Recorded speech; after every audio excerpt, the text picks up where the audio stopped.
Assalamualaikum warahmatullahi wabarakatuh. Halo semuanya, perkenalkan nama saya Dini Amelia dengan NIM 2504 Alhamdulillahirrabbilalamin. Segala puji bagi Allah Subhanahu wa Ta'ala yang telah memberikan kita nikmat iman, nikmat Islam, dan nikmat ilmu, sehingga kita masih diberikan kesempatan untuk terus belajar dan memahami agama ini dengan lebih baik. Sholawat serta salam semoga selalu tercurahkan kepada junjungan Nabi besar kita, yakni kepada Nabi Muhammad SAW, yang telah membawa kita dari kegelapan menuju cahaya Islam. Teman-teman yang dirahmati Allah Subhanahu wa Ta'ala, pada kesempatan kali ini kita akan membahas sebuah topik yang sangat menarik, cukup mendalam, dan juga sering menjadi perbincangan di kalangan ulama, yaitu adalah analisis sumber hukum sekunder dalam ushul fiqh. Mungkin selama ini kita sering mendengar nih bahwa sumber hukum Islam itu adalah Al-Quran, hadis, ijma, dan qiyas. Namun, apakah hanya itu saja? Nah, ternyata dalam kajian ushul fiqh ada yang disebut dengan sumber hukum sekunder. Sumber-sumber ini tidak selalu disepakati oleh semua ulama. Sebagian ulama menerima, sebagian lainnya menolak. Dan disinilah muncul apa yang disebut sebagai kontroversi dalam ushul fiqh. Namun, menariknya di zaman modern seperti sekarang, banyak sekali permasalahan baru yang justru membutuhkan pendekatan dari sumber-sumber sekunder ini. Contohnya nih, bagaimana hukum tentang teknologi digital, bagaimana hukum tentang transaksi online, dan bagaimana hukum tentang kebijakan publik yang tidak disebutkan secara langsung dalam Al-Quran dan hadis. Semua ini tidak bisa dijawab hanya dengan dalil utama saja. Nah, disinilah peran penting sumber hukum sekunder.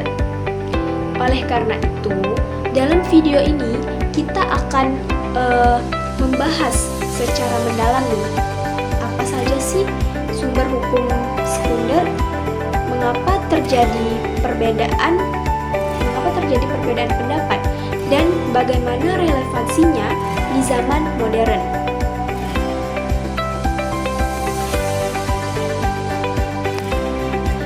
Baik teman-teman, setelah kita memahami gambar yang umum, nah, jadi sekarang kita akan masuk ke pembahasan yang jauh lebih dalam. Kita akan membahas sumber hukum sekunder secara detail, tidak hanya definisinya, tetapi juga dasar pemikirannya, perbedaan pendapat ulama, dan penerapannya di zaman modern. Yang pertama itu adalah istihsan, analisis benar. Kita mulai dari istihsan. Istihsan secara bahasa berarti menganggap sesuatu baik. Namun dalam ushul fiqh, istihsan memiliki makna yang lebih dalam, yaitu berpindah dari satu hukum yang dihasilkan oleh qiyas menuju hukum lain yang dianggap lebih kuat karena adanya dalil atau kemaslahatan. Istihsan digunakan ketika qiyas menghasilkan hukum terlalu kaku atau menimbulkan kesulitan, sehingga ulama memilih solusi yang lebih ringan dan lebih maslahat. Selanjutnya itu adalah pembagian istihsan. Istihsan terbagi menjadi beberapa jenis, yaitu istihsan berdasarkan nas, yaitu adalah meninggalkan qiyas karena ada dalil langsung. Istihsan berdasarkan ijma. Selanjutnya adalah istihsan berdasarkan ijma. yaitu karena kesepakatan ulama.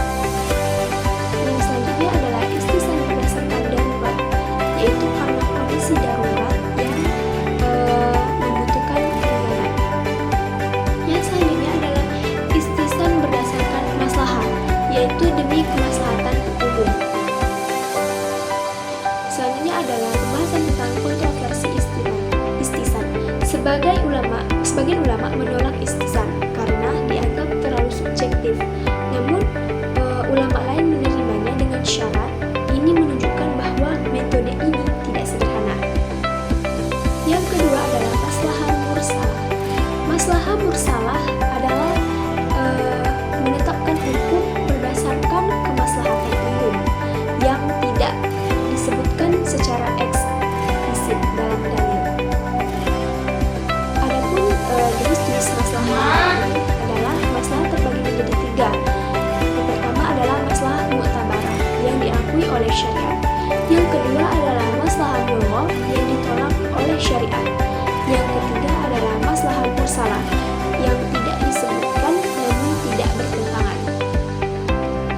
Adapun tingkatan maslahah juga dibagi menjadi yaitu yang pertama ada daruriyat, yaitu kebutuhan pokok seperti menjaga agama, jiwa, akal, keturunan, dan harta.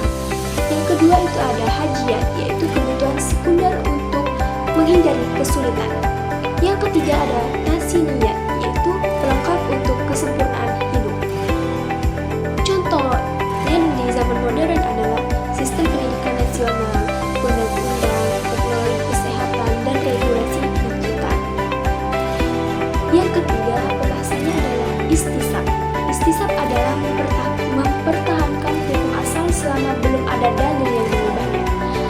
Adapun jenis-jenis istisab adalah yang pertama itu adalah istisab baro'ah asliyah, yaitu hukum asal bebas dari beban.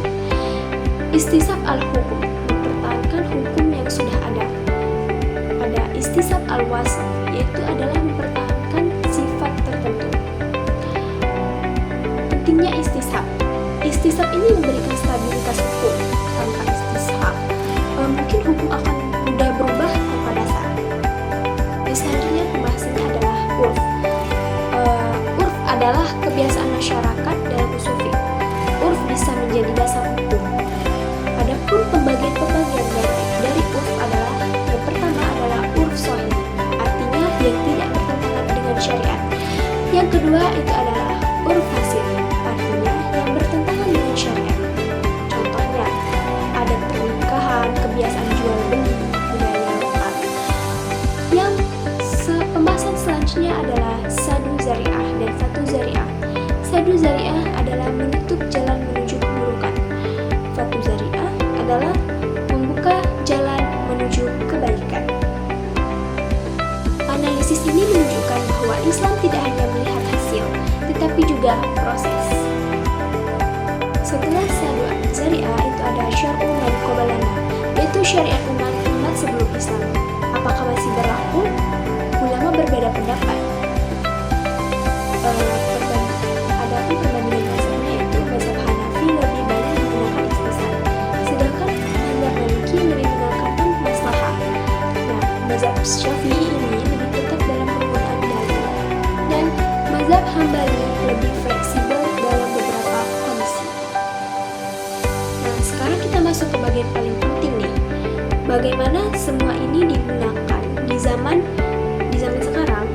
Nah, contohnya tentang vintage cryptocurrency, yaitu media sosial AI, bioteknologi. Semua ini tidak ada di masa klasik. Namun dengan metode ini, ulama bisa menganalisis ilat menggunakan kias, mempertimbangkan maslahah dan menetapkan hukum. Adapun tantangan modernnya adalah penyalahgunaan dalil, pemahaman yang dangkal, dan sikap ekstrim. Oleh karena itu, dibutuhkan pemahaman usul fiqh yang kuat. Teman-teman yang dirahmati Allah, dari seluruh pembahasan ini, kita bisa memahami bahwa sumber hukum dalam Islam tidak hanya terbatas pada yang utama, ada juga sumber hukum sekunder yang memiliki peran penting, terutama dalam menghadapi tantangan zaman modern. Memang, tidak semua sumber ini disepakati oleh ulama, namun justru disitulah letak kekayaan ilmu dan dalam Islam.